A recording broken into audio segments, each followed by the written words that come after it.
Hey guys, this is Nick. Just wanted to thank you for checking out episode 69 of the Life in General podcast. This episode, this was our big May vinyl episode, and unfortunately, I screwed up, and I have to kind of admit that I somehow when I set up the program, it didn't like auto select the microphones, and I didn't realize that until I was editing the show. Originally, I thought about maybe just re-recording the episode, but I don't think it would. The episode wouldn't have been as good as I think it was. I felt it was a really strong episode. I really liked the conversation we had and the topics we covered. So I figured just to kind of do this little disclaimer and just kind of explain why the audio sounds the way it does.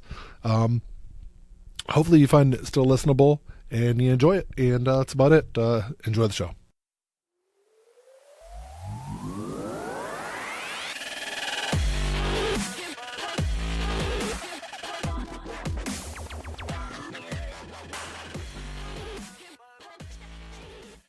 Hello and welcome to episode 69 of the Life in General podcast. My name is Nick.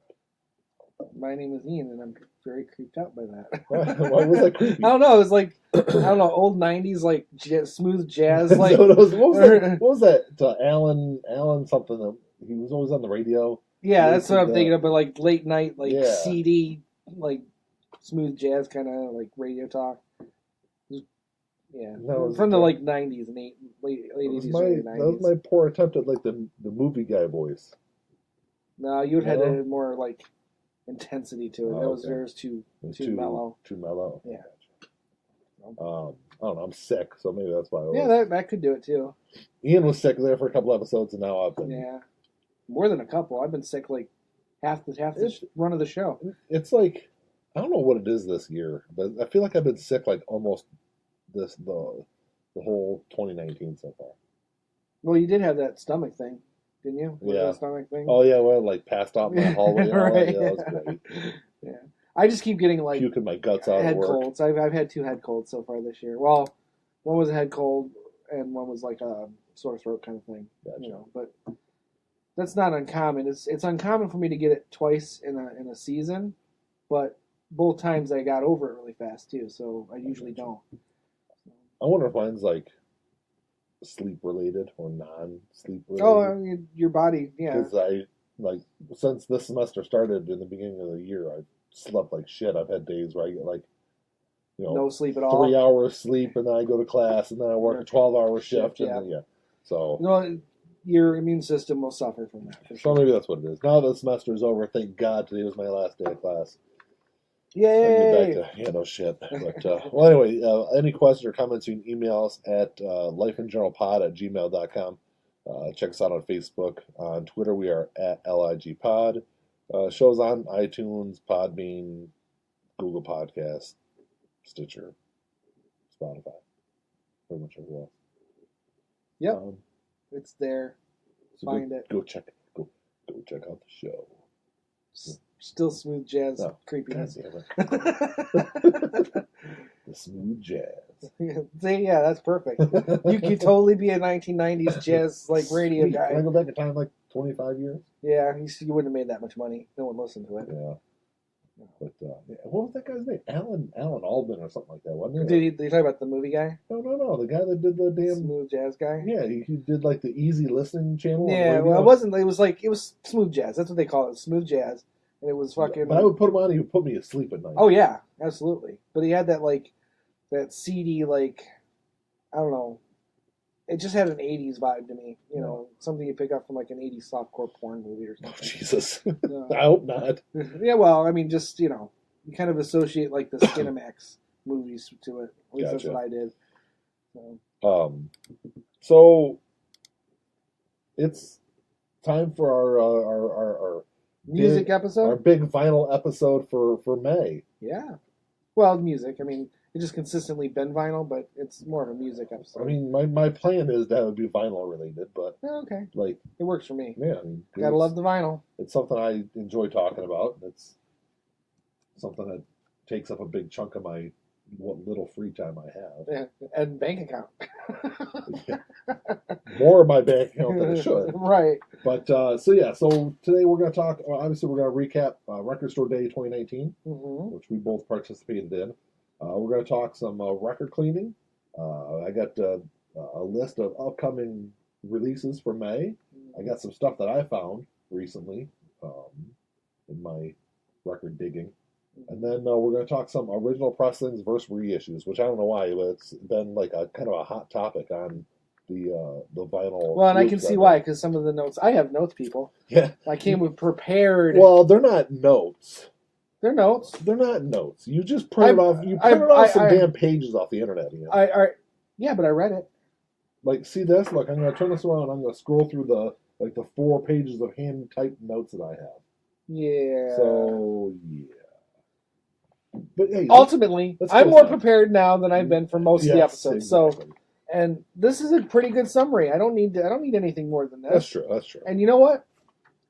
You bitch about not having any time, but you don't need to spend all that time typing out 4 pages of notes. Well, when you could have just printed one fucking article and it answers all the questions. But that has like seriously, like the original pressing versus reissue thing is going to be one of the last things we're going to talk about. So we got a lot to talk about before we get to that. Fair enough. Fair enough. I don't have any notes on that. I know, but this is me banging my head into the microphone, people. Hey, you know what? The show list you gave me says original pressing versus new pressing. Yes. That's all it says. It doesn't say anything about any of that other crap. No. So as far as that other crap goes, the other stuff we talk about every time. We always talk about stuff. Every episode we talk about millions of things. It doesn't mean I'm always prepared. Okay, so every one of our like final episodes, we've talked about things that we've found, picked up, fair enough, and things that are coming out. That's always kind of the boilerplate for the episode. Boilerplate? What's a boilerplate? What the hell? Boilerplate. It's like the standard thing. Oh, okay, I've just never heard that phrase before. Really? Yeah. Yeah. It's not something I made up. It's a very popular standard kind of thing. Okay. Well, I just never heard it before. So Record Store Day. Yes. Which was when? April something. 3rd? No. Was it the 3rd? I mean, I don't know. I was there, but I wasn't really there. I worked that night. So. You did all the heavy lifting as far as the line goes. What was I going to say? So it was April. Whatever the first Saturday. April 13th. That's when it was. Okay. Jesus. Yeah. Yeah. So Record Store Day was. I don't know why I didn't have that in my notes. It's really just 2 weeks ago, wasn't it? Or 3 weeks ago? Something like that. Yeah, 3 weeks ago. So it was April 13th, and so my son and I, we got out there at, so we went to Dearborn Music in Dearborn, Michigan. It's our go-to place. Yeah, it's kind of where I go all the time. But so my son and I, we got there at 5:15 in the morning, and there were already about 50 people in line. Yep. And so I was talking to one of the guys that was standing next to me, and he told me that he had gone up and just 15 or 20 minutes before I got there, and was talking to the first couple of people that were in line. And the first 2 people said that they got there about 8:30 the night before. Which meant the store was still open when they got there. Correct, because the store closed at 9. And actually, well, the record side closed earlier that day, so they could kind of. Oh yeah, that makes sense. Yeah. Because they moved things around a lot. Oh yeah, we did. So they got there about 8:30 the night before, and like the first probably 5 to 10 people were there by say 1 or 1:30 in the morning. Okay. So if you wanted to be up towards the front of the line, you had to have been there really. Right. And by the time Ian got there, 5 minutes before the store opened, right. Well, I didn't get out of work. Yeah, that's true. In my defense, that's true. I got out of work at 7, and I had to drive from Ann Arbor to Dearborn. So that's a 45-minute drive. It is. So by the time I got there, yeah, of course it's going to be 15, 20, 10 minutes or so. So you got there 5 minutes before it opened. Yes, it was such a grueling wait. And at that time, Ian, there's probably what? There, solid 300 people in line? The line was close to the end of the building. It was not around the building. It was past the end of the building all the way up to the street. Oh, was it? I didn't even see that far. All the way out to Military Street. I think it's military. Yeah, it's military, yeah. So, yeah, there's probably a solid 300 people in line. Yeah, there would have had to have been easy 300 then. Yeah, and it was kind of funny, too, because all that waiting, and We were in and out in 10, 15 minutes. 20 minutes. 20 minutes, yeah. We walked out. And it would have been less, actually, because we paid for our stuff, and then you wandered off to go look at something else. That's true. Because I got pretty much everything I was looking for there. There were two records I was looking for that I didn't find there, and that was the My Chemical Romance, The Black Parade is Dead, which was that's a live concert. It was the very last show for the Black Parade tour. Okay. So that was recorded in 2006, I want to say, 2007 in Mexico. So I didn't find that at Dearborn. I didn't find Into the Spider-Verse, the soundtrack. Mm-hmm. Didn't have either one that was there. So I kind of, after we made it through the line, I'd gone back to just to double make check. Sure, yeah. Double check didn't have it. I got everything I was looking for. But yeah, when we left, there was still a really long wait. Right, and that didn't even dawn on me because there's so many people. I mean, we got in I guess they were filtering people in groups. Yeah. And even though we were, like you said, you were about 50 people back, our group got in right away. I mean, we walked right in. Were we part of we weren't part of the first group. Yeah. Oh, we were. We went right in. They opened the door and we basically walked right in. That's pretty sweet. I mean, they had a pretty good system to kind of filter people kind of in a circle around the store, but yeah, we walked right in. And that's why it was like I said, we were in there 20 minutes. And surprisingly enough, it wasn't kind of mass chaos like I thought. Which I hadn't been there for Record Store Day before, but I was there for Black Friday. Yeah, it is another record store day, but it's obviously not as big as regular record store day. Yeah, the regular Record Store Day this year, there was over 500 titles that were released. Mm-hmm. I want to say Black Friday last year, there was only a couple hundred titles. Right. So yeah, Dearborn Music kind of keeps you kind of go in line, right? And you kind of go around, and there wasn't a whole lot of people jumping in front of other people grabbing stuff, but. A little bit, but everyone was real polite about it too, though. I noticed everyone's "Excuse me." So one of the big things I was looking for, which was the Chuck Mosley, Joe Hayes session number 2. It's a 7-inch. Mm-hmm. It's the last two songs that Chuck Mosley recorded before he died. 45. Yeah, it's 45. So they had the 45s off to the right, mm-hmm. and all the 10-inch and 12-inch were over to the left. Right, the main yeah. So we kind of had. I brought Jack, my oldest. His job was as soon as we go in the door to go off to the right and go back in that back corner and get that damn 45. I even showed him pictures of it. He knew exactly. Dearborn Music posted pictures on the website of where everything was at in the store. Really? Yeah. So I pulled up the picture and I'm like, Jack, okay, it's the second from the top row. All the way over to the right, third record over. Go in there and grab it, right? So we walk in the door. It's not chaos, but it's busy. You walk in the door. You're looking around. There's a lot of stuff going on. There's people talking, and so we kind of head over to the left. And as we're walking through the door, I'm like, Jack, go over there and go get that. So we walk in the door. We're going over to the right. I'm over to the left, and I was in front, and Ian was behind me, and Jack was in the back. And I turned around to say something to Ian. I don't remember what it was. And Jack was still standing there. He didn't hear you. I'm like, when you said, go ahead and go over there. I said, what the fuck are you doing? Go get that damn record. Yeah. So he didn't hear you the first time. No. So he darts over there, and he found where it was at, and he grabbed it. Because there was only 600 of these things released. Right. There was 1,000 of them printed. I don't know what they did with the other 400, but there was only 600 released on Record Store Day. So he grabs one. There was only 2 of them there. And he said that as he grabbed that copy, someone walked up behind him and grabbed the other copy that was there. So if he would have waited another 30 seconds, that would have been it. That would have been it. Yeah. Yeah, then you'd be spending $300 better on that fucking 45. No, actually, they're not going for a lot. A lot on that. No, not yet. Surprising. No, you can still get them probably $20 or $30. Because I assume that the original pressing, the one I wanted mainly was Dirty Diamond by Oscar, and I got it. But I've been looking at Discogs, and the original pressing from 2007 or whatever, that was very limited at the time, and has been like $250. It's still $250. So it's weird that hasn't adjusted the price. The Dirty Diamonds, the new one for Record Store Day, last time I looked, that was like $100 or more. Oh, really? Yeah. And I paid $22 for it. There's a couple of things. So, well, before I get to it, let me get back into the story. Yeah, okay. So, after we're done there, Jack and I leave, and Ian, we kind of go our own separate ways. I think you ended up going home didn't you?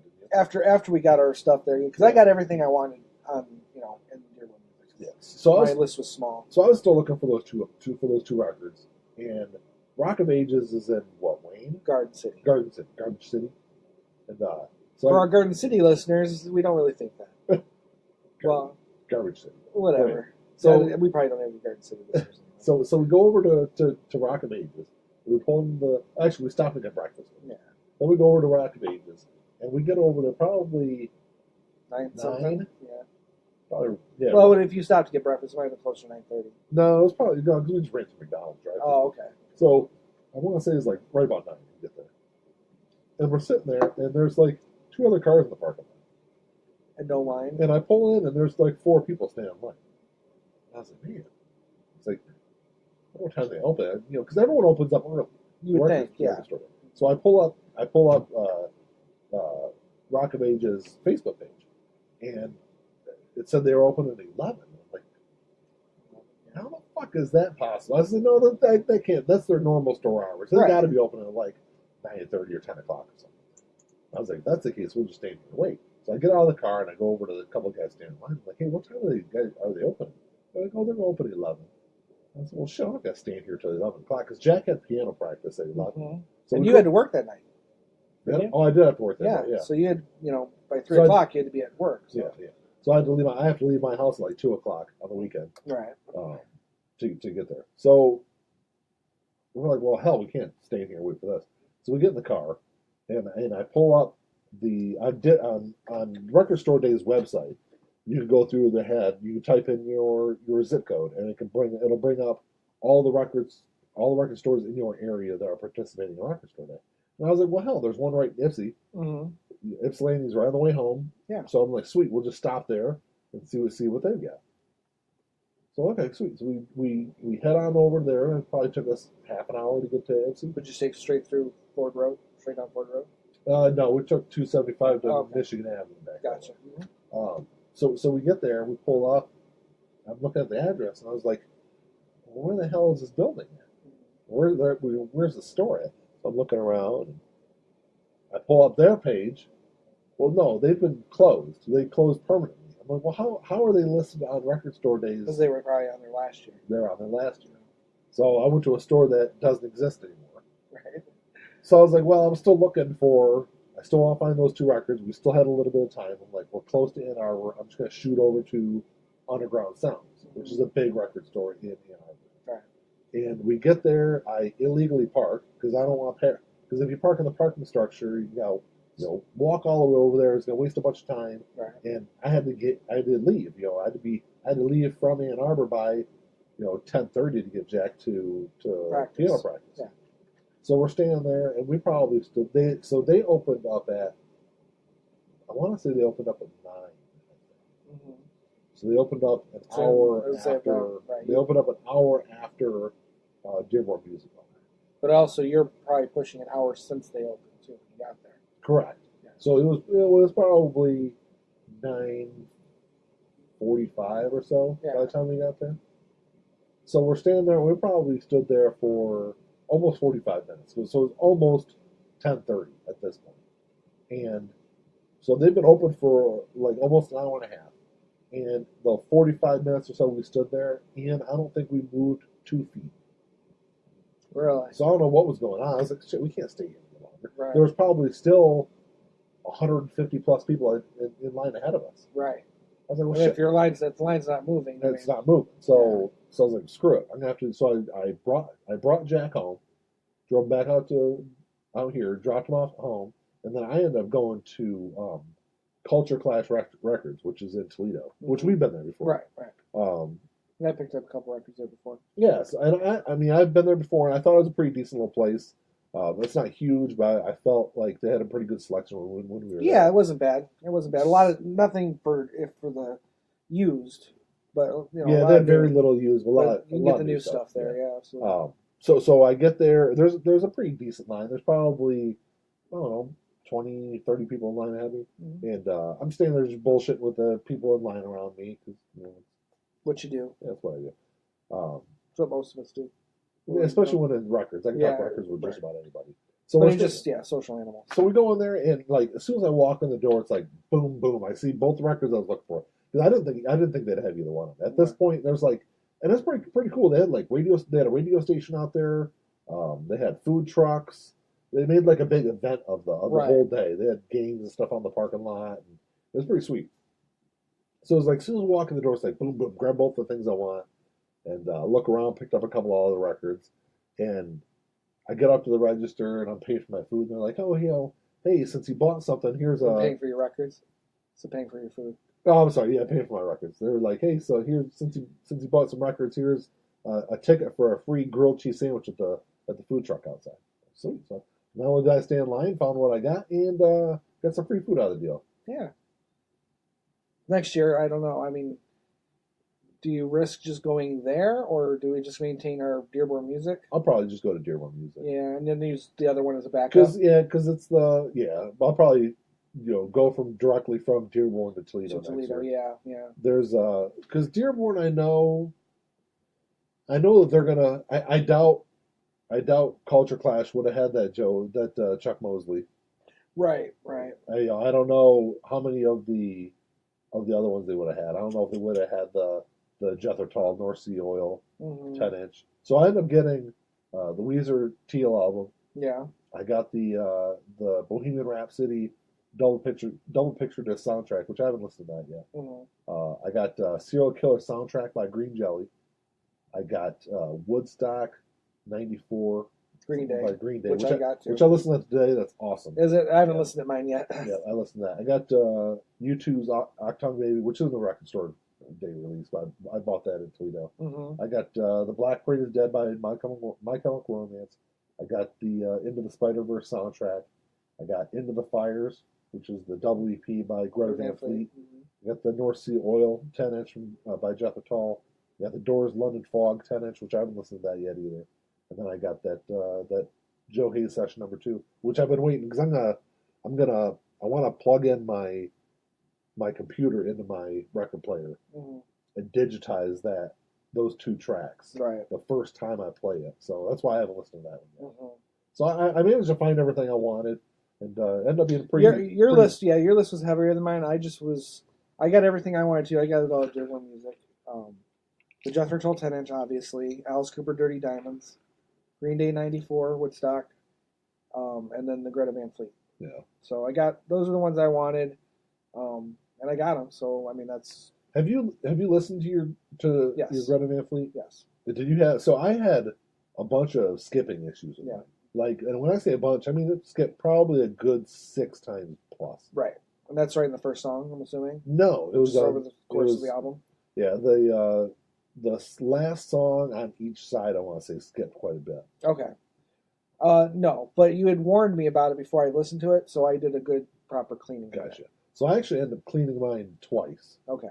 And then finally, after the second time cleaning it, I cleaned it once, played it, there was still a scratch or two, a skip or two. So I went ahead and I think the problem was it was just, probably because it was so mass-produced, there was a lot of, like, particulate matter on the vinyl. And that's, Mine wasn't that dirty, though. I should point out it when I cleaned it. See, when I looked at mine, it didn't really look dirty. There wasn't like a lot of surface dust on it. So I mean, obviously, if you're getting skips, it's got to be something down in the groove. And we don't have a weighted. Neither one of us have our turntables. Neither one of them are weighted. You don't need it to be so. It does make a difference when it comes to that kind of stuff. If you have a weighted one and it's a little light, sometimes it'll pass over that dirt with no problem. Yeah. And granted, you just want to keep your records clean. Yeah, just clean records. But it's not uncommon for me to open up a brand new record and there be schmutz. Stuff on it. Yeah. You're always going to wipe it off. So I was reading online. Apparently, there was several people that were complaining about the Into the Fires album having a lot of dirt and stuff. Right. Yeah, I had one skip, and I was okay with that, just because, like I said, I did a good cleaning on it. But based on what you were telling me, I was expecting skip. I did that. I had that happen. I bought two albums. I'm sure, someone out there will shoot me for saying this, but I bought 2 albums from Target. Mm-hmm. I bought a... We all come from the same place. I know that, but I don't know. Like, I mean, I know they do, but... So I bought What's Going On by Marvin Gaye, Mhm. and I got Abbey Road by the Beatles. And those two records are the two dirtiest records I've ever bought in my life. New records I've ever Right. bought. I mean, they were filthy. They were like disgustingly filthy. Yeah, I picked up Magical Mystery Tour. I've actually bought more records since Record Store Day than I did during Record Store Day. But I got Magical Mystery Tour, and it didn't have any dirt on it. It was pretty clean. Where'd you get it from? General Music. Oh, okay. So. Yeah, I mean, I don't know why it would make a difference because I mean, they're factory sealed. I don't know if there's like all like the quickly fast produced stuff goes to the big box stores. I would imagine it's all produced the same anyway. Well, I mean, it does come from different pressing plants, but I guess, but I don't know. I don't know if that makes a difference in terms of where it's shipped to. I just don't. I'm sure it doesn't, but I just thought it was really interesting that the two that you bought two records I bought from Target were both just like, what the hell is this? Yeah. Huh, that's interesting. But yeah, I bought a lot more shit since Record Store Day than I did during Record Store Day. Well, what else did you pick up lately? Oh shit, I picked up Black Sabbath, Bloody Sabbath, and Sabotage. Okay. I got Jethro Tull's 50th anniversary of This Was. Okay, yeah, I picked that up. I got Magical Mystery Tour. I went all out and bought the 180 gram reissue of Brain Salad Surgery by did you? Palmer. Yeah. Just because I have a lot of Emerson, Lake and Palmer. It's all used except for my Tarkus. Tarkus is a new pressing. Yeah. And I don't know. I think I'm getting in that phase where I want to have like new pressings of certain bands and stuff. Excuse me. I know what the. I got a tickle in my throat. Never mind. I know that can be taken so many other ways, but was it? Oh, and I got the LP, Greta Van Fleet's Anthem, whatever. Anthem of the Peaceful Army. Yes, Anthem. Good album. Yeah, it is. So now, just as a completist, I got that EP on Record Store Day. I wanted to have both their records, and they're working on a new one. I saw an article the other day. Oh yeah, I've been following them on Instagram. Yeah, so that should be out next year, I think. Yeah, that'd be pretty sweet. I'm interested to see where they go with. Yeah, that's kind of what I'm. Because if you listen to their double EP, and then you listen to their full length album, you can hear slight differences. There's a slight progression. There's a progression there. Yeah, absolutely. So I'm interested to see kind of how they go with all that. But there's so I had a lot of fun on Record Store Day. It was a really long day because I worked till 3:00 the next morning, but it was worth it. Yeah, I'll definitely do it again. Yeah. Next year, hopefully, I've got time off to where I can actually get out there. See, that's the key, because this is the downfall for me. If it falls on the same weekend, it's on our. By the way, it's on our weekend off next year. It is okay. It should be. Because I looked, because April is also the month that Motor City Nightmares is, and I go to that. And I looked 2 years in advance and figured it out, and I work on both the next 2 years. I work on that weekend. Yeah. So, and I worked this year. I had to maneuver that off, but so I wasn't sure if it falls. So Record Store Day was supposed to be April 20th this year. Okay. But because Easter was that weekend, it moves up one weekend. It's see. always the third Saturday in April is what I was told. Okay. But if Easter is that weekend, it moves up one weekend. Gotcha. Which is why it was on April 13th. Gotcha. So this upcoming year, it'll still be the third, and theoretically, our weekend off. Yes. Cool. Yes. But yeah, it's April's a big month for that for me, and spending money. There was another thing I wanted to touch on real quick before we move on is if you're interested in I was listening to, obviously you know who Mike Herrera is, but he's the lead singer of MXPX. He's got his own podcast. It's really interesting. But if you're interested in the dirty side of the music industry, check out, I think it's his most recent episode. It's episode 275. It's a 3.5 hour episode, so it's super long. But anyway, the first hour, I think it's the first hour, a little more than an hour, is spent with his band's manager, and they kind of go into the whole background of dealing with all these places, the venues, as far as like touring and I bet. all the issues that they run into. It was really interesting to hear the side of an independent band trying to make it through the world of these big, in the music industry, everything's run by these big conglomerate, multinational record companies. Well, it's kind of come full circle in a sense, because if you look at how bands, say in the late '60s and early '70s, before the record labels really became like ultra powerful, there was still a certain level of independence amongst the bands. And for example, the Isle of Wight concert or festival, Tull went on later in the show, and there were a lot. It was kind of a similar situation to what happened at Woodstock, where people were just climbing over the fences and just filtering in, not paying for anything. So instead of just letting it go, the people who put the festival together turned off all the equipment and said the bands aren't going to play because you people aren't paying for it. Yeah. Blaming it on the bands. And the artists. There's a whole little like behind the scenes of Tull's manager, like, don't blame the fucking bands. We're here. We're gonna play. Yeah. We don't care if we didn't get paid. We're already here. Just don't fucking blame us. Don't make us look like the bad guys. Yeah. So I mean, I think there was a certain level of independence where the band really had to kind of do their thing and work on the behind all that seedy money shit. Yeah. And I think it's kind of come full circle where a lot of these independent bands have to do that again. Well, I know that I went. Mandy and I went and saw MXPX play last month in Chicago, and like when the chicks went on sale, I was like, really? I mean, they're not like a really small time band. They've got a pretty big following for the kind of music and the scene that they come out of. Like, why are they playing in a 700 capacity venue? Right. Well, if you listen to the show, if you listen to that episode, you find out that they were trying to play bigger venues, but it's like, so what they were saying is if you're an independent artist and you're trying to book a venue, the venue is always going to take someone from the big record companies before they take your spot. Right. Before they let you because they want to sell. Yes. Theoretically, the big record labels are going to have the bigger selling artists. Yeah. So they were trying to sell. They were trying to get bigger venues, but they kept getting squeezed out of them. So that's why they end up being.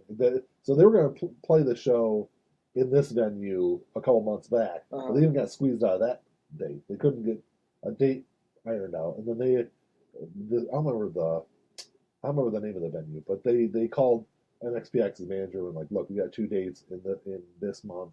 Can you guys do it, basically? Right. So that's why they ended up playing that. So it was really interesting to listen to. At least check out the first hour of that show and kind of and listen to kind of I'm gonna give it a listen. The ins and outs of. Well, I mean, like I said, the it's dirty side. I call it. Well, I mean, it's the money side. It is. It's always going to be the money side. Real artists, I mean, they can't do what they do without the money. So I mean, you can't begrudge anybody for that. But I'm sure as far as bands like MXPX and all that, the art's first and the money second. So that makes it the dirty side, and that's completely understandable. There was another thing I did want to bring up, though. Also, is we've talked before about some of the different ways that artists have tried to like set themselves out as far as some of the like gimmicky kind of things they've done. Okay. I think we've talked about how there was one band, I don't remember the name of the band, but they released a 12-inch. And then after the fact, they said, well, there's actually a 7-inch inside of that 12-inch with completely unreleased music on it. If you want to listen to the 7-inch, you have to destroy the 12-inch to get to it. Yeah, you mentioned. I remember you mentioning that. So there's bands that have done things like that, and so there's another artist that Charles Bradley. I don't know if you are not familiar with the name. He's like a funk soul kind of R&B soul singer. But anyway, he's an older guy. But anyway, he released Black Velvet. It's a double LP box set, and it comes with a download card with it. And they don't, which I mean, a lot of things. I guess a lot of artists are getting. They're starting to move away from that. They're starting to move away from that. But so his comes with a download card, but it's not like regular download cards. This is a seeded download card, so you can actually download your songs, and then you can take the card and go plant it in your backyard and grow a tree from it. Huh. I thought that's kind of cool, actually. So it's eco-friendly and Yeah. like Earth Day. 20 or 30 years from now, you're like, yeah, that's my Charles Bradley shirt. Right. So that was I like that. Cool. I dig that. I'd almost buy it just for that. Yeah, it's pretty sweet. I've never. Although I don't. I do like funk music.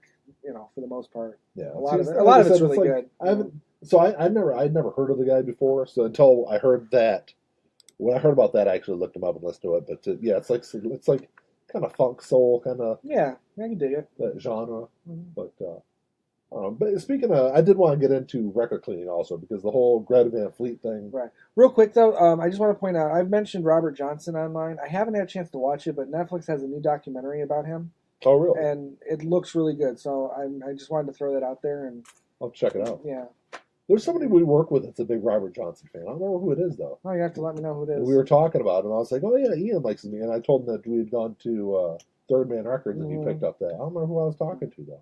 I don't know. Well, I want to get it's pretty expensive because it's been out for a few years. There's a box set of all of Robert Johnson's recordings. Because he only recorded for 2 years. Yeah. Or 3 years. So all of his recordings are set in this vinyl box set, but it's like $300.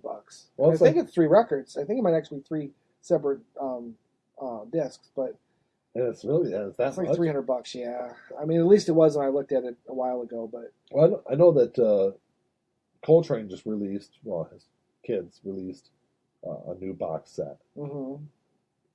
And is that the one they were talking about for Record Store Day? No, it came out last month though. Okay. But it wasn't for Record Store Day. It came out towards the end of the month. You said that was pretty expensive. Yeah, but it was 8 LPs. I want to say it was like $300. That's not bad when you think about it. I mean, that's 8 records at say $25 a pop. It's kind of expensive, I mean, but it's still $100 more than you'd pay for 8 individual records. But I guess in the grand scheme, it just it depends. Like being a completist, if I'm going to buy something by Coltrane, I want to buy everything by Coltrane. I mean, I've got a few of them. I think I've got 4 Coltrane albums. Yeah, and I'm way behind. But like I said, that Robert Johnson comes first. But that record I picked up at Third Man was actually not just Robert. It was a compilation. It was kind of like the best of and it was all these other artists that were kind of in his same wheelhouse of blues. Yeah. And so there's a lot of artists there that I need to start looking into too, because there's some really good tracks on that record. Yeah. So. Yeah, I've got A Love Supreme. I've got Blue Train. I've got Live at Birdland, which is a fantastic album. And I thought there was another one I had, but maybe I don't. Maybe just the 3. But I remember you were really excited when you got Live at Birdland.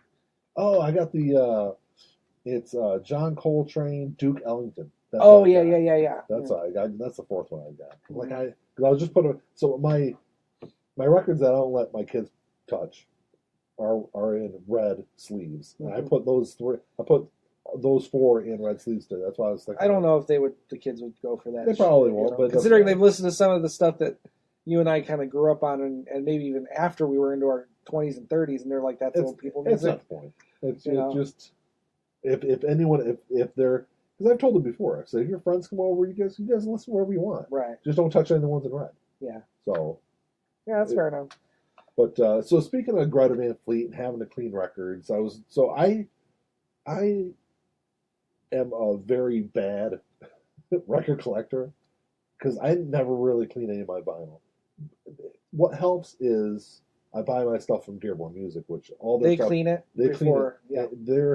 When you buy used vinyl from there, it looks brand new. It does, and I've never had I've never gotten one record from them that was used that was short of good condition, if not mint. Yeah.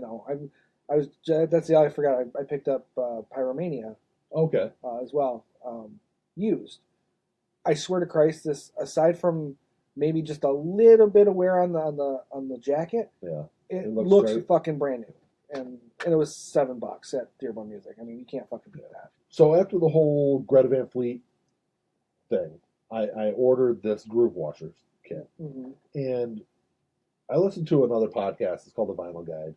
And if you're into podcasts, obviously because you're listening to this show, right? And you're into vinyl, which I hope so because you listen to the show. Some people just listen to the show for that's true. They're gluttons for punishment. Check out The Vinyl Guide because this show he's from the U.S. but he lives in Australia, and he's got a fantastic show. But anyway, one of his sponsors is Groove Washer.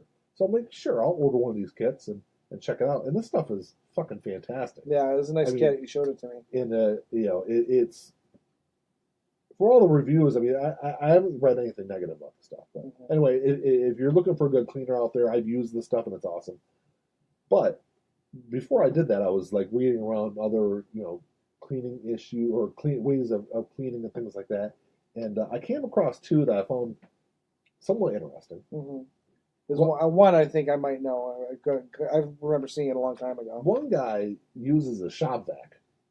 Okay, I did see that one too. Yeah. So he takes a shop vac and he double wraps a microfiber lint-free cloth on the end of it, and I think he just uses distilled water on it, and then he vacuums his records. Okay. Which he says works really good, but man, I'm like, I guess if I'm doing something used that is really easy to come across, I mean, I really maybe I wouldn't really care if I damaged it.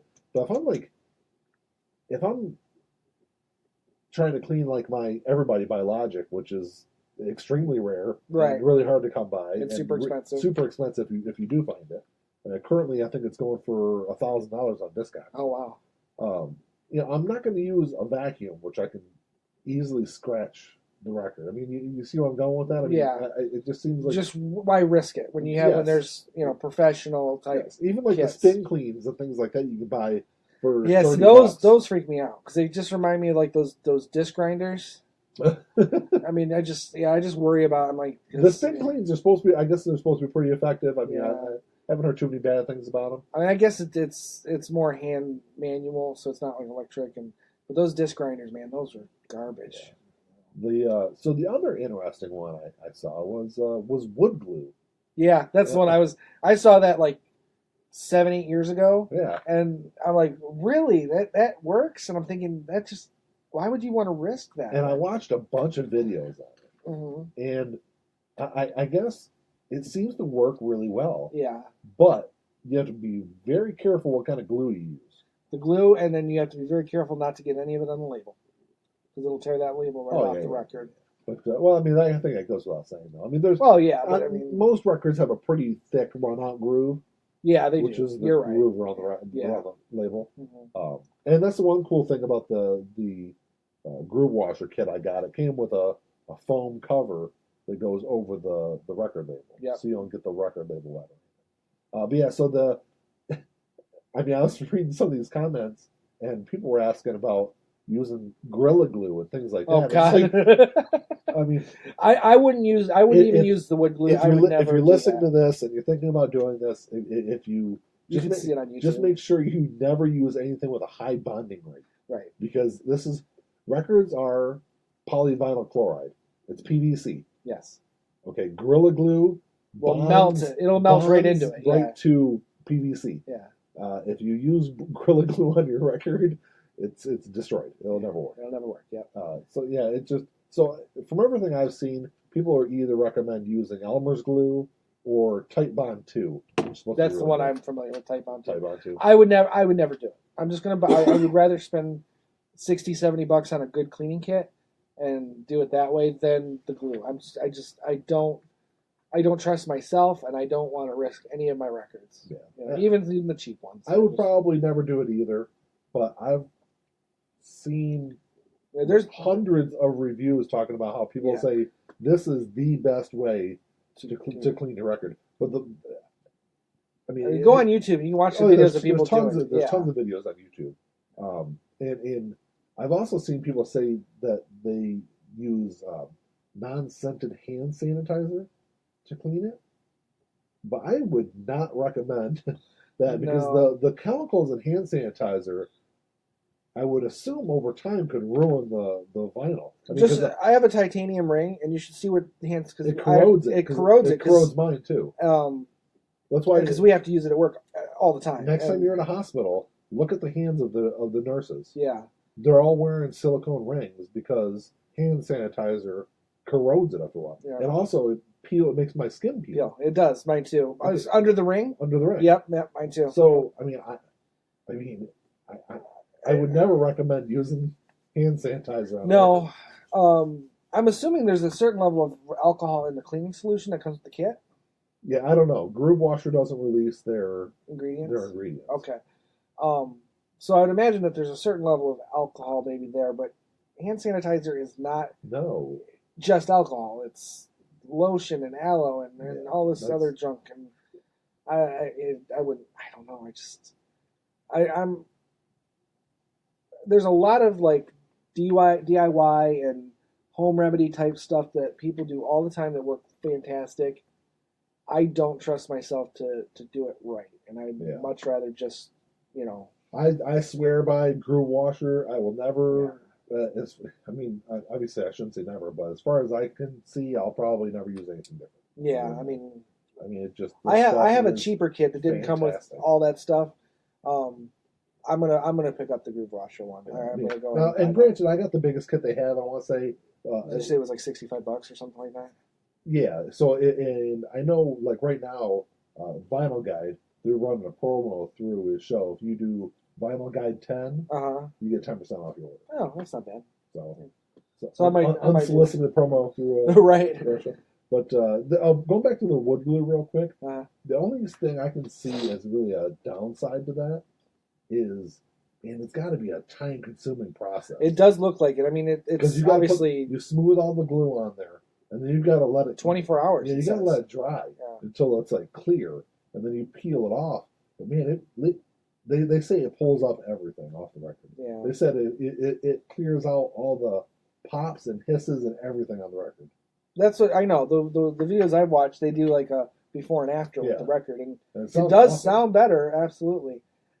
Like I said, maybe I'll consider trying it on like you said, a cheap record that I know I can pick up. Yeah. Grant, I have 2 copies of Brain Salad Surgery now. I have the original pressing and I have the remaster. I thought you were going to give me the... I am going to give it to you. Maybe I'll do the Great Wood Glue on it first and see how it works. Then you'll get a really clean pressing if it works good. So, we'll see. But anyway, to kind of move it along a little bit, I want to talk about things that are coming out in the month of May. Because surprisingly enough, with Record Store Day just a couple weeks ago, there's a bunch of stuff coming out. There are... I don't remember the name of the website. I probably should have wrote it down. But there's one website I go to that like lists everything coming out. And for the month of May, there are a total of 626 releases. Really? Yeah. There's probably 1, 2, 3, 4, 5, 6.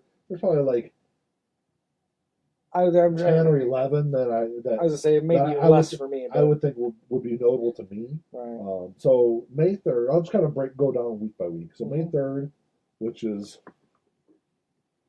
it'll be 2 days after this is uploaded. Yeah. So 2 days before. Did I say 2? Yeah, 2. Okay, 2 days. I don't know what I said. Okay. Or tomorrow, as of recording. Right. So May 3rd, you get Imagine Dragons Night Visions, it's been released before, but they're releasing a Lavender reissue, which I thought was kind of cool. Oh yeah. You got Thick as a Brick, Live in Iceland coming out. It's an old release. I don't know why that's being re-released.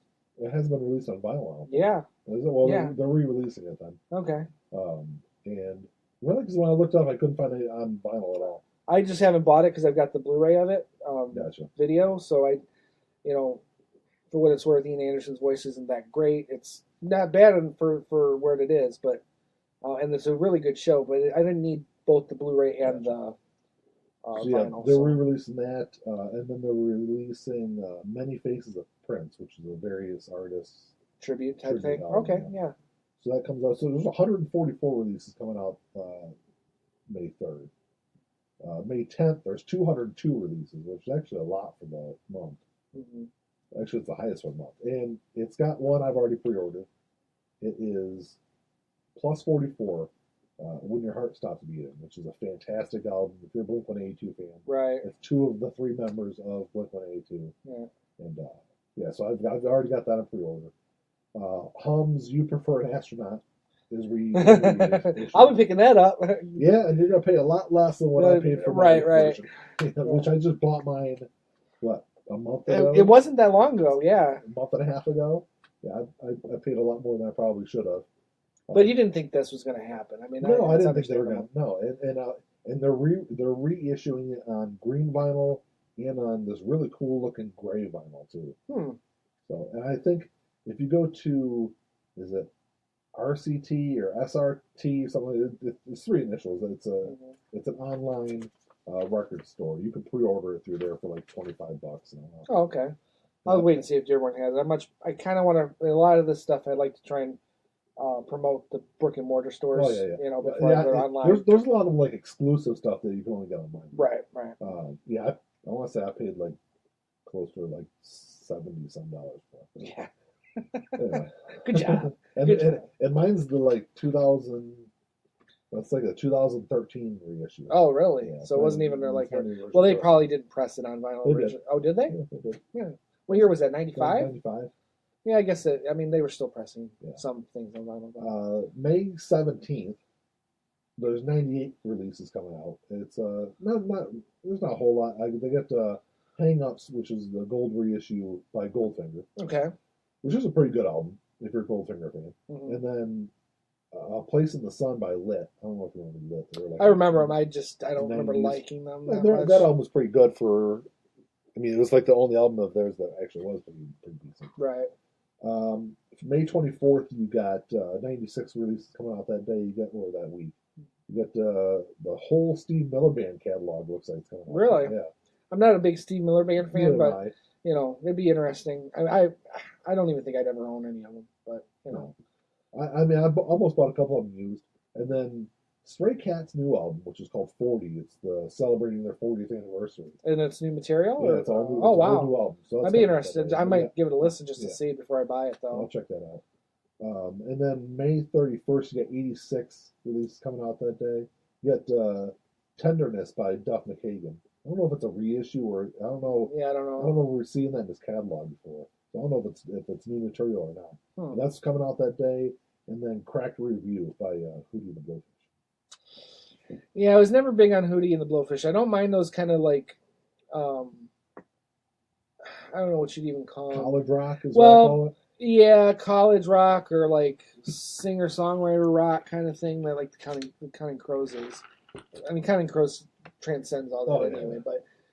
when I say college rock, that's the kind of stuff I think. Yeah, Hootie and the Blowfish, Dave Matthews Band, yeah. I was never a big fan, to be honest with you. So yeah, there's definitely some stuff that I'm gonna try to be picking up. Obviously, I've got my Plus 44 pre-order. Right.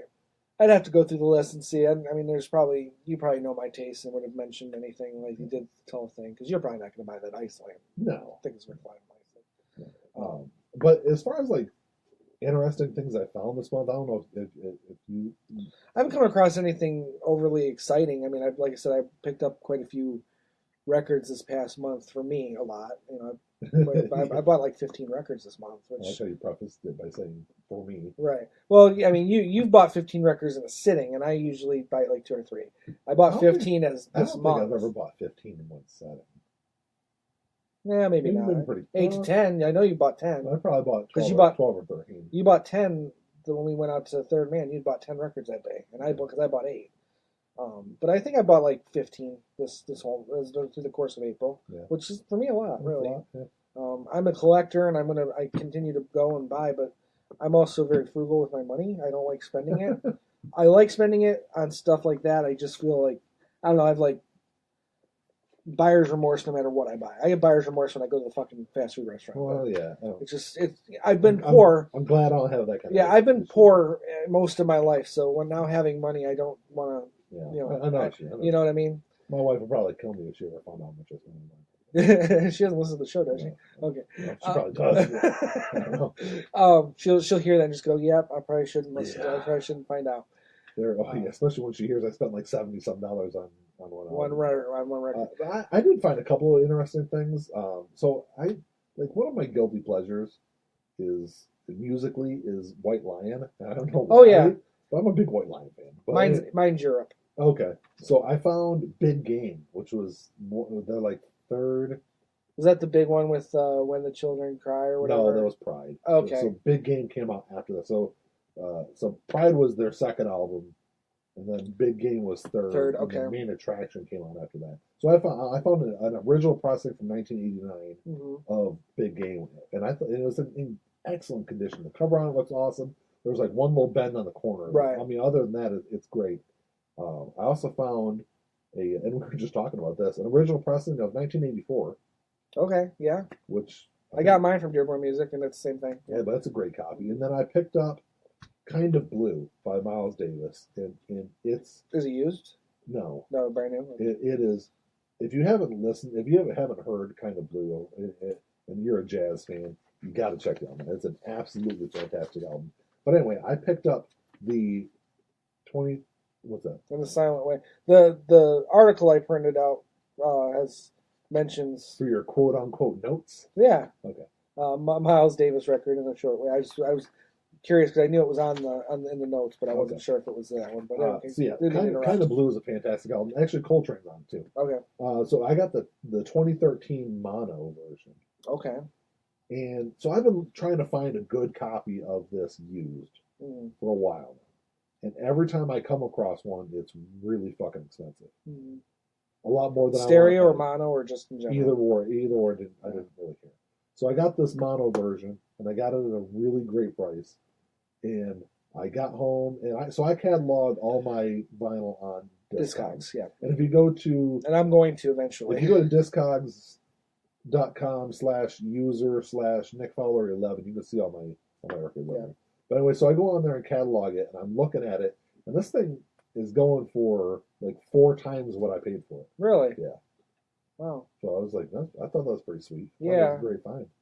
Yeah. No, I mean that's the kind of stuff. For example, I mean that Best of Blues that I got from Third Man, I consider that a great find. Yeah. Because you're not going to find that in Dearborn Music. That's a Third Man exclusive, and there's so much good stuff on there that I didn't even know about. Because I'm familiar with Robert Johnson, not familiar with a lot of these other artists on there. Yeah.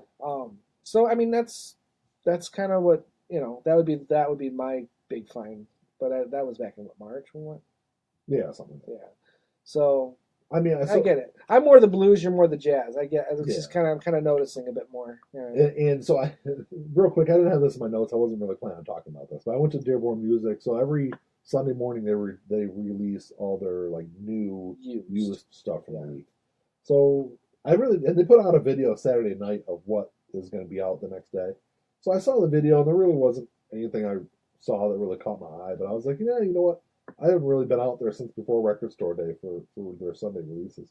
So I was like, screw it, I'm just going to go out there. So I get there, and I went there by myself. Normally I take Jack or one of the other kids with me. But I get there early, and I pull in the parking lot, and it's like 20 minutes before they open. And we have a guy that some of us refer to as the collector. Okay. Is this the guy you told me about? He just walks and grabs goes in everything? there and grabs everything he can find that has a name to it, basically. Yeah. And I found out why he does this. So this guy, he comes from Canada, and he's got a buddy that owns a record store over there. So what he does is he finds all this stuff that he can trade for credit to get other stuff at his store. Yeah, but that's kind of like insulting to the people who were there really trying to collect stuff. So I saw, and he was the first person in line. I was like, son of a bitch. So I was second in line. So I went through there, and I found a couple of things. I found that 1984. I got a used reissue copy of Jagged Little Pill, and there was a couple of things I saw him pick up in his stack, and I was like, shit, he got to it before I did, and he managed to, like, everything I wanted he put back. So he gets his stack, he goes over in the corner and kind of sorts through them, figures out what he wants to keep, what he wants to put back, and then he goes and puts the stack back in the used bin. And one of the things he put back was a reissue of Master of Puppets. Which I bought that too. I forgot. I just picked that up too. So, but I got it new. What'd you pay for it? It was the last day of their 20% off sale, so it was $11. Okay, yeah, and it being the repressing. Yeah. So it's 180 gram. Yep. Well, I paid full price because I got it brand new, but I forgot about that one too. So yeah, I thought that was pretty sweet grabbing that. I did get Red Hot Chili Peppers' Greatest Hits. Okay. I got. I really want to get Blood Sugar Sex Magic on vinyl. when I've seen it, it's been more than I want to pay. That's for why it. I don't have it yet. And Red Hot Chili Peppers, I mean, they're a really great band, but they've got a couple of albums that have like one or two like really fucking good songs on them. And nothing else. Yeah, so that's why. Well, Blood Sugar Sex Magic is more of like a nostalgia thing. Yeah, you know, it's going to be because that was the first one that I was aware of. I think it might be their first album. I don't know. No, it's not their first. No, it's not. But it was. Because they go back to like '87. Higher Ground came out before that. I don't know what album it was on. So yeah, I mean, it's definitely one that I want to get for the nostalgia point. And it's a good album. Blood Sugar Sex Magic is a fantastic album across the board anyway. But I don't think I'll be going and buying all of their records. But no, that would definitely be one I would. Californication maybe too. And what's the other one? Red Hot Minute or something like that. I don't remember that one, but Californication. That was the one with yeah. So yeah, I mean, I found some decent stuff out there. Yeah. Definitely the Miles Davis one was pretty sweet. Yeah. Because that's something I've been looking for a while.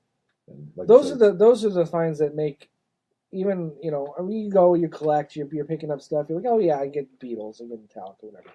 When you get those are the special ones. Those are really the ones that make the whole collecting fun. And, yeah, it's like when exciting. I got my, you know, when you find that one, oh man, I'm looking for this. And it was the same thing with when I got the Coltrane Live at Birdland. Yeah, that was something. I remember you geeked about that one. Yeah, but that was something. I mean, I'd looked at in you know record shows and all sorts of different stuff, and looking for it. And whenever I found it, it was like $80 plus. I'm like, yeah, that's a great album, but I don't want to pay that kind of money for it. Right. And I ended up getting the repressing off of eBay for like $25 or something. Yeah, I'll take that. Yeah, absolutely. So, I guess that brings us to our last topic, which was supposed to be our main topic. I think how we're into the show. Yeah, well, we can get through this pretty quick. I mean, like I said, my notes are summarized. Yeah, so are mine, and mine are all written by me. Yeah. So hey, I took the time to print these, and I guess it kind of what we were just talking about flows into this. It does. So there's an argument out there that's, you know, some people are really big into original pressings, and some people are really big into reissues. Mm-hmm. I think I've told the story on the show before that I was at the record store one Sunday morning, and I was skipping through the records, and I got there a little later. I mean, I got there before they opened, but there was still probably 5-10 people in front. Not that many, maybe 3 or 4 people had me. So there was a guy that so I was looking for Joshua Tree by U2. And skipping through, I was like, sweet, found it was an original pressing. And but just before I found that, I had happened to look across a guy that already gone through there, and he was skipping, this is the collector guy we were talking about a few minutes ago, right? I don't know if it was him or if it was it was I think it was somebody else. Okay. But because it was another guy and his son that were there, and so he's sorting through, and he had a reissue, the 180 gram reissue of Joshua Tree. Mm-hmm. Also a used copy. Just yes. Yeah. They're both used copies, but mine was an original pressing. Mm-hmm. And he looks over, and his son goes, "Oh man, there's another one." And he looks over, and he's like, "Oh man, that's an original pressing." Mm-hmm. And I had it in my hand, and he looks over, and he goes, "Hey, do you have your heart set on that original pressing?" And I was like, "No, not really. I mean, it really doesn't matter to me." And he's like, "Hey, if I give you this reissue, can I have the original pressing?" Mm-hmm. I was like, "Shit, yeah, here you go." Mm-hmm. I mean, because I see the value in both of them, but I'm not somebody that's like, no, I can only get the original pressings, or no, I can only get the reissues, because there's people. I'm kind of across the board, especially after now reading this article. I mean, there's benefits and downfalls to both sides of it, so it's like,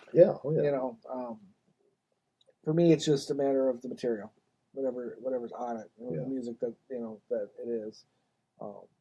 Because there's some things I'm never going to be able to get reissues of, ever. No. And then there's some things that were never pressed, so I can only get reissues. So it's like, it just doesn't matter. Or the cost of the original is too high. Is so high. Right. Because I've seen things that's like, and I think they do a lot with Beatles stuff.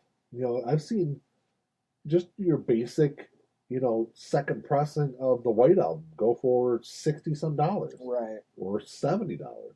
And I'm like, yeah, but I can buy the repressing of it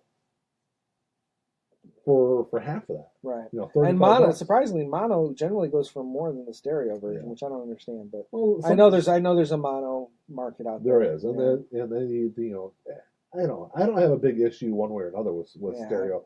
I get stereo just because I have a big stereo and it makes sense for me to have stereo. Yeah, but the sound quality is probably going to be the same. The sound quality is, but you do get that back and forth, which is what stereo is. You're right. You're right. You're going to lose any panning. Right, which I get, and the way I've got it set up in my house, it's it flows well when you have it stereo. If I had a sub like yours, it wouldn't fucking matter. So I mean, if you listen, and I will eventually, but it doesn't matter. If you listen to like some old Pink Floyd, mm-hmm. you know, a lot of their stuff, you know, their first, you know, definitely with Piper, anything that Syd Barrett was on, they used a lot of hard panning. Yeah, yeah. So that you would obviously lose that in a mono pressing. Yeah. But I mean, outside of that, I mean, for the most part, the same volumes, the same sound is coming through. Oh yeah, those I mean, speakers for most. That's what I said. I mean, there's some people who are like purists though. There's stereo purists and mono purists. Oh yeah. I'm not purist. I just But you figure anything that was pressed before what 63 is mono. Is going to be mono, right? It's all mono. And pretty much anything pressed from like 69 to the downfall of vinyl is probably stereo. Anyway. Stereo. So I mean, yeah. Maybe that's why, because I just kind of everything was always stereo growing up, and my dad always had, a stereo setup that worked better for stereo, and same with my mom's second husband, my second stepdad, my first stepdad. He actually was the one who kind of, I would say, is kind of an influence in a sense on my vinyl, because his vinyl collection was fantastic. It was huge. Was it? Yeah. And he would not buy, even if he liked the artist, he wouldn't buy anything that was made after 1979. Really? With maybe one or two exceptions, Pink Floyd being one of them. He thought music, didn't matter who the artist was, no music is going to be as good as anything they made before 1979. This is really weird. I mean, granted, he may have changed his view over the years, but I don't. I can think of some like incredible albums that were made before 1979. Well, I mean, he's a lot older than us, so I mean, it's But he should know that. Well, I'm curious because he was alive when this stuff was originally coming out, so he right. should know better. Well, like I said, there were some exceptions to the rule, but I mean, because he had Police, which was some of that was in the 80s. Yeah. He actually liked Dokken, which I like too. We have a little bit of that. Oh, you said after 79. After 79. Oh, I thought you said before 79. Okay, no, so like Alice Cooper, he would only really. That's really strange. He had up to Alice Cooper Goes to Hell, and he refused to buy anything after that. Really? Yep, and Zeppelin. Okay, so that's what Zeppelin. But I mean, that being said, he had a huge fucking collection of records. Huh? That's really strange. After 79, there's definitely. Oh yeah, I mean. Of course. I mean, Springsteen was another one. I think he had some stuff after, obviously. Yeah.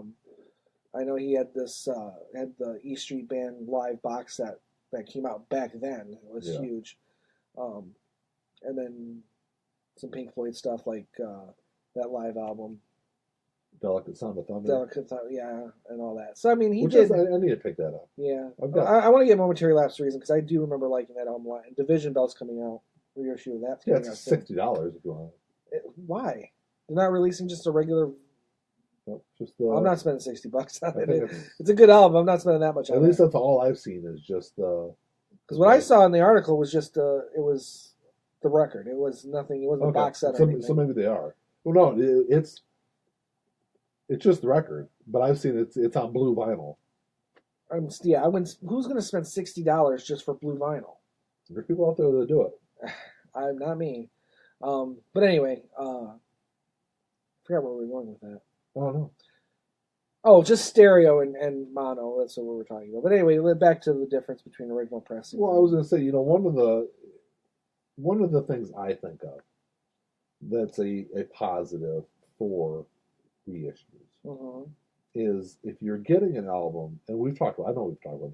If you're getting a record that's like 20 plus minutes on one side, the audio is condensed. Yeah. So, and that's why if you look at the original pressing of Appetite for Destruction, it's on one disc. Right, because everything was back then. Unless it was legitimately a double album. Yes. and then you look at the repressing of Appetite, and it's on 2 discs, Right. because the audio is not compressed. Right. So I think it's got a better sound to it. Some of the repressings in that instance. In the sense, though, like this article points out, that with reissue, be careful of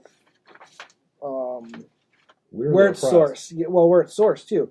It says good record labels will always strive to use the best analog source, meaning the original master tapes. Yeah. Some of them will use the CDs. Yes, and that's funny you mentioned that, because I actually got that on my notes too. Because you got to be careful if you're seeing like something rare, like, oh shit, this came out in like 82, 83, and I've never seen it on vinyl before. If it's like pressed in Czechoslovakia or something like that, they're probably taking a CD. Actually, what they're doing is it's a digital conversion from a vinyl rep, is what it is. Right. They probably have it on vinyl. They've ripped it onto a CD or into a digital format, yeah. and then they're gonna press vinyl off of that digital format. Right. Which if they're doing that, it's gonna be shit. That's what it even says in this article. It says you're going to hear a noticeable difference in the quality of music when it's done. So and it says even look out for just anything on an analog record. Analog records are analog. Anything on a record that says digital, unless it's remastered. That's not true because everything nowadays, everything for the past, anything that's been pressed on vinyl, I shouldn't say everything. Most everything that's been pressed on vinyl in the past 15 years is digital. It's all digital masters. But it's still masters. I think they're pointing out that difference between using CDs as a master. Okay. There's a big difference between a CD master and a digital master. Right. Because, and I've read articles before that even say that between digital mastering and analog mastering, there's a sound difference. Yeah. Well, there's some people who will never let go of the analog mastering. Jack White, everything he does. Everything. And that's why I retracted my statement and said most things. Right. So there's definitely a difference between CD mastering and digital mastering, just to clarify. But I know there's not a sound quality there, at least from everything I've read. But I do like the thickness of 180 grand. It just feels more durable to me. It does, and I agree with that. For me though, it's weird. Whenever I pull out one of my old records, ones that are used or that are were pressed in the 80s or whatever, because they're so thin, and it could just be because of the contrast between the 180 gram and what those are probably like 120 or whatever. Yeah, 125. 120. It's weird. There's a I don't know. I like that. I like that thinness to them because it just reminds me of when I was a kid, and that's what they were like. Whereas 180 gram just feels new, as more so than physically. I'm not talking like sound of any, sound quality is completely. I'm talking just the feel of the record in my hand.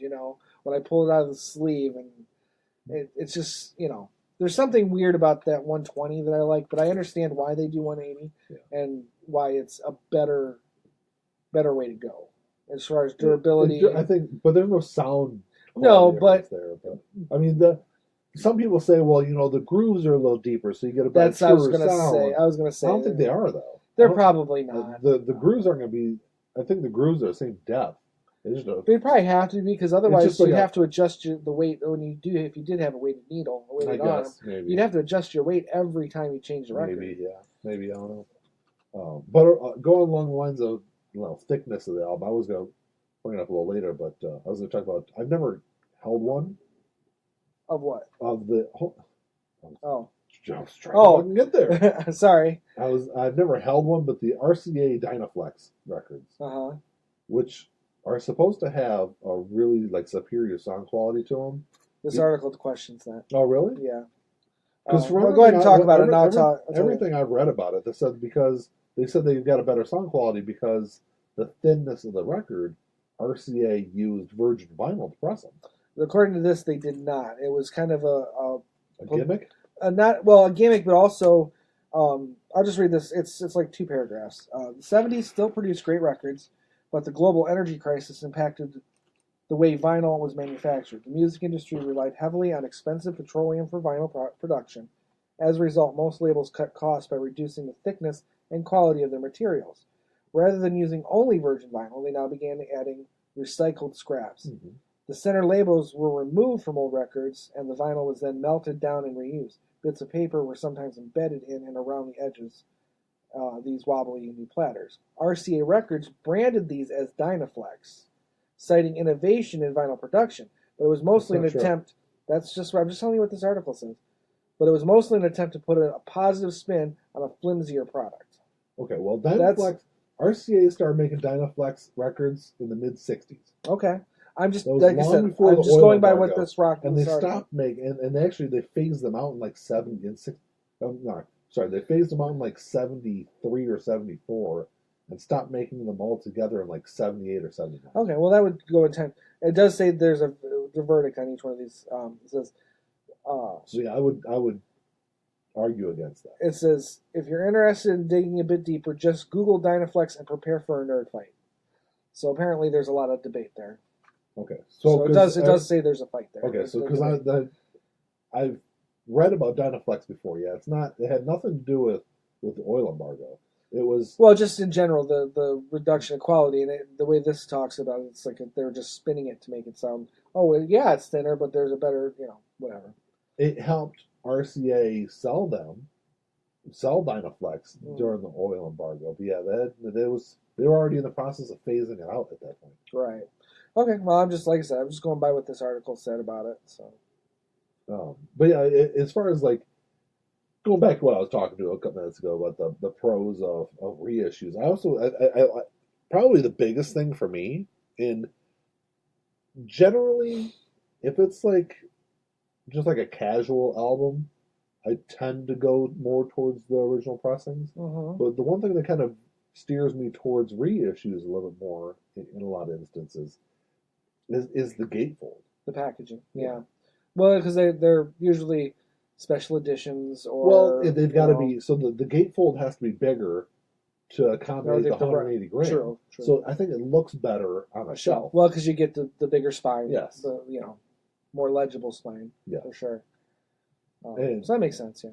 So yeah, because a lot of the like used stuff I've got some like used...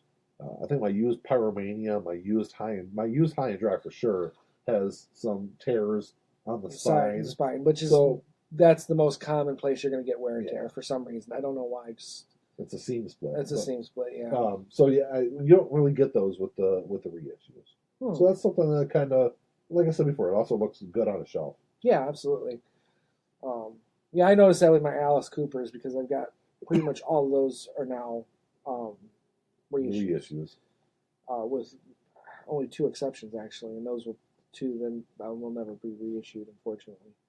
Which 2? Constrictor and Raise Your Fist and Yell. They were MCA records. It was the only 2 he made with MCA records. I wonder why you might reissue them. Yeah, it's up to. Does MCA even exist anymore? Somebody has them. Somebody owns the license for that. Licensing. I guess it would be up to him. I guess too, to some degree. I'm sure he owns. If he owns the rights to it, I would assume he does. Well, you don't always know that. That's true. Well, him and Warner Brothers, at least up to '83, own the record rights. But anyway, having all those records, there's 25 records there. So there's a huge difference between the 2 that are not. Yeah. And spine wise. The 2 OPs. Yes. So. But I mean, it's like I don't know. Vinyl, as far as like original pressings go, I mean, it's just if you're getting something from like early 70s, it's going to be for the most part, it's going to have, I think, a superior sound. That's what this article starts out by saying. Anything pre-70s is your best bet. And do you know why that is? No, because before like the early 70s, vinyl was it. No, that's yeah. So that's what this article says. If you're a record company and you're competing for every last dollar you get. Did you read this article? You may have read this article. No, I didn't. Because I think you're almost verbatim what they were saying. That's funny. But companies are fighting it out, and I think they're putting money into the quality of the record, and I think it shows if you listen to a lot of the stuff. Yeah, let me read this. Just so, the headline is: Our original pressing's better. Short answer: yes, they are. with some notable exceptions. Records that predate the 70s are generally a safe bet. Vinyl was the only music format available, so record labels competed for consumer dollars. That's awesome. This ensured consistency in the quality of the LPs and 45s made during this period. If it was pressed before the 70s, quality will likely not disappoint. Well, I mean, I and that's agree. essentially what you just said, That's yeah. pretty much. No, that's pretty cool. But yeah, it makes sense though if you think about it, because there are no 8 tracks or cassettes or CDs or anything Right. that the record companies are also putting their money into. It was only vinyl. Yeah. Well, it was it. I mean, I think that was the only medium you could get. Well, maybe reel to reel, but no one was doing that at that time. So, I mean, even that was more of a 70s, almost, I don't even know what to call it, fad, reel to reel. But so I think you probably get a better consistency, I would say, out of a lot of those records from that era also. There's not a lot that I would buy in the 60s and, say pre-70s, though, other than the blues stuff that I like. Beatles stuff, Stone stuff. The original pressings are so expensive, though. Oh, those. yeah. I mean, yeah.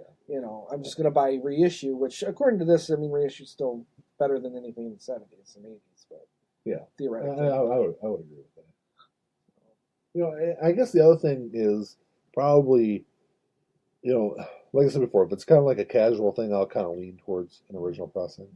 Because it's usually generally cheaper. Maybe not an original pressing. You but go for the cheaper. An early pressing. Right. Or cheaper. The cheaper of the two.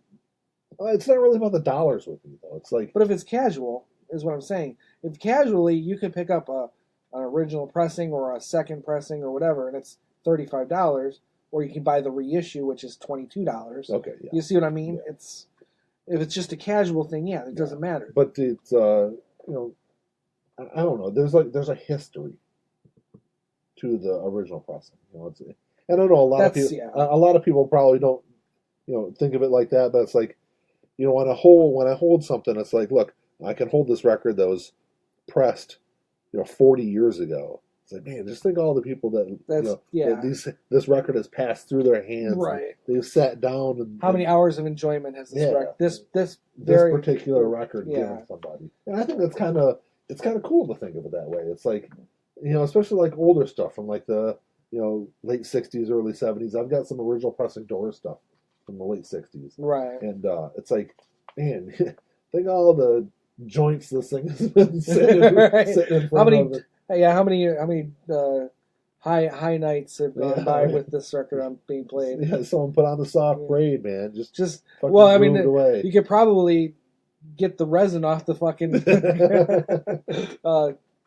sleeve or whatever. So I don't know. It's like you said, there. I think there's pros and cons to both of them. I think, I don't know. I just don't lean one way or another. Really. And I don't either. Like I said, certain things. Some people live by it, though.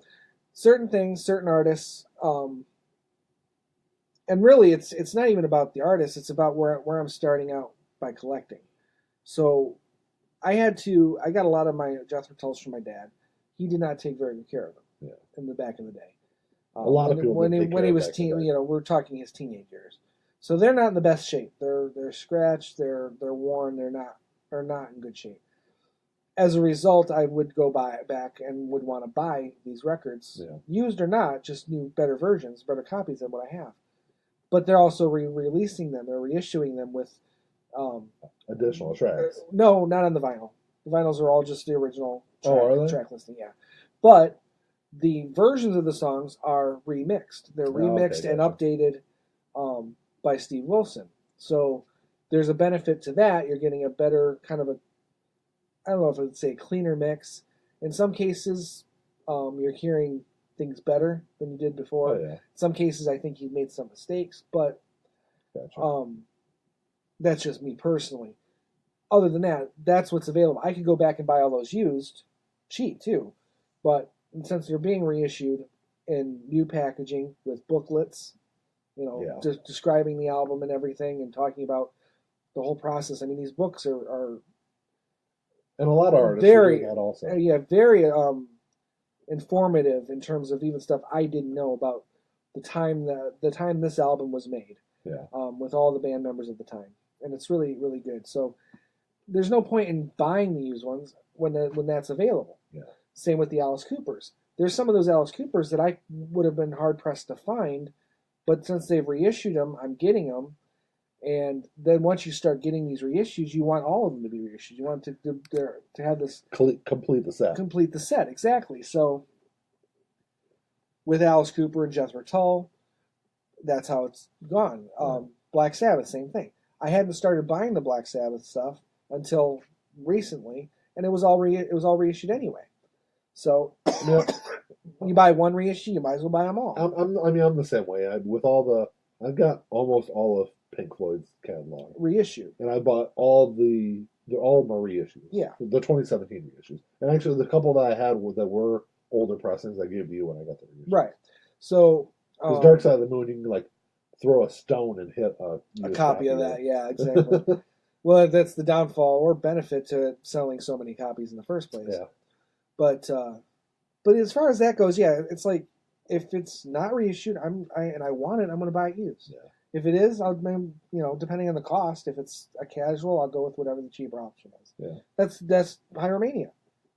I think Pyromania has been reissued, hasn't it? I know Hysteria has.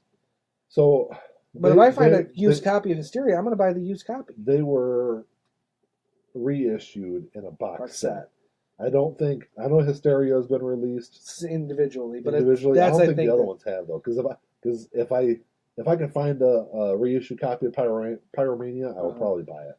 Just because my gatefold, the sleeve or whatever. The sleeve looks like shit. Okay, my sleeve looks really good, and that's I'm going to keep my eyes open because Hysteria and High and Dry I want to get, but I'm going to buy them used. Yeah. I don't have any reason. It's Def Leppard. They're a good band up to 1987.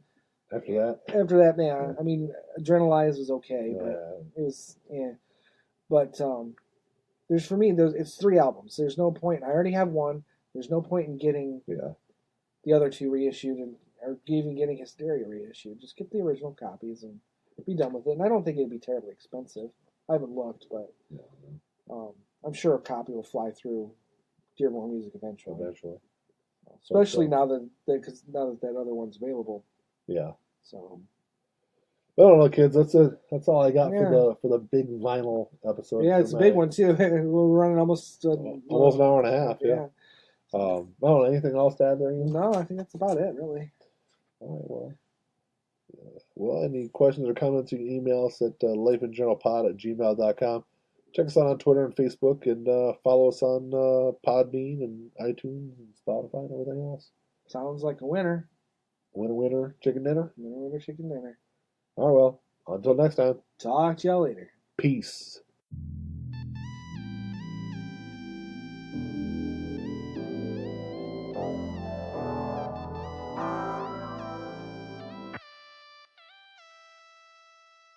Play my role, let me tell you about it.